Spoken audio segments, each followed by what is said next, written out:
I get started, I have to say this.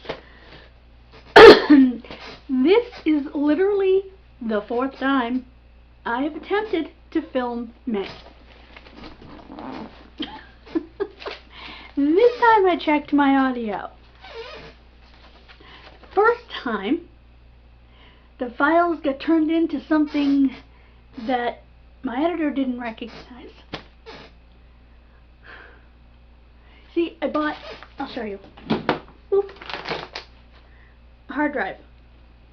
2 terabytes. I only got 500 gigs on my laptop, and it's always complaining at me that it's full. Unfortunately, I couldn't get May off of that device and into my editor. So, I re-recorded it to find I had no audio. I re-recorded it again, making a tweak to find I still had no stinking audio.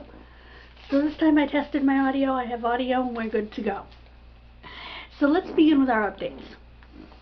First, I want to do a thank you. Alex Rodriguez, the storage stalker, was going through a storage unit, as he always does, and he found a grocery bag with the pictures and information of 3 missing children on it. He showed it to his camera. He said he thought it was a great idea. And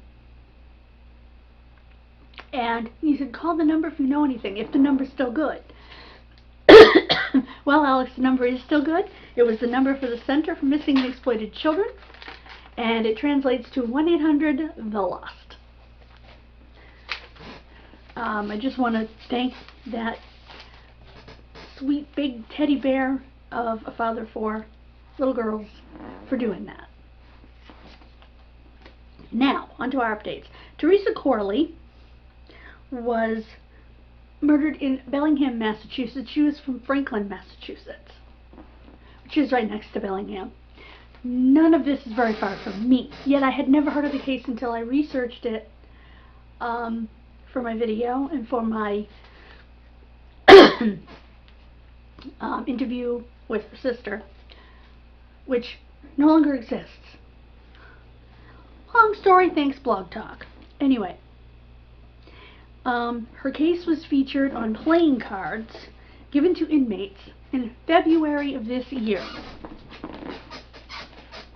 Her case was also on the Catch My Killer podcast in September of last year, 2021. Police plan to use new DNA technology in hopes of solving the case. That is as of March 2022. Her body was exhumed in 2016 for DNA testing. They also have a full profile off of her genes, which is amazing. Now, my guess is that new technology is the forensic genealogy. So we could be hearing about a solve anytime now, which would be amazing. In 2018, a digital billboard was donated in Franklin, Massachusetts. And if you have any information in this case, you can call 1-508-657-2863. This is the Bellingham Police Department.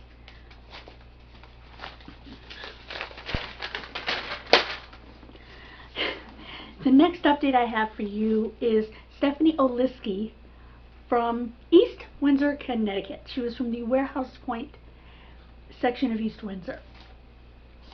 Her mom, Ada, passed away sadly in December of 2014 without ever finding out who took her daughter's life.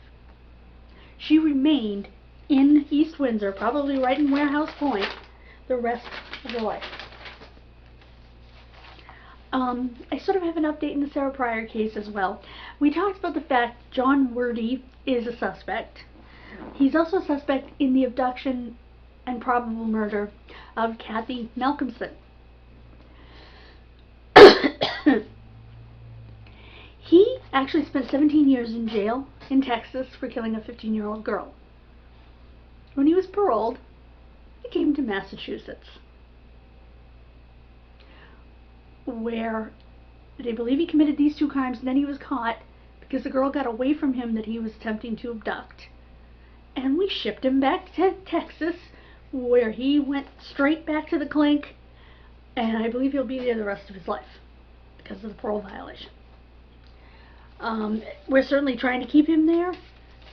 And also, survivors of his say that he had his car rigged to keep them inside. Now, I'm thinking rigged like Bundy's car. Bundy's car didn't have a front passenger seat, and there was a bar where he had a handcuff attached. He took the handle off of the inside of the door, that kind of thing. So that's what I'm thinking. Thank you so much for joining me for this month's updates. Next time, our first case in Historic May will be that of Thomas Tommy Novak. I hope you'll join me then. Thank you so much. Please like, share, and subscribe. And if you're new, remember, when you subscribe, click that little bell icon so you get notified each and every time I upload a video. Remember, #500 subscribers by June. Thank you, and God bless.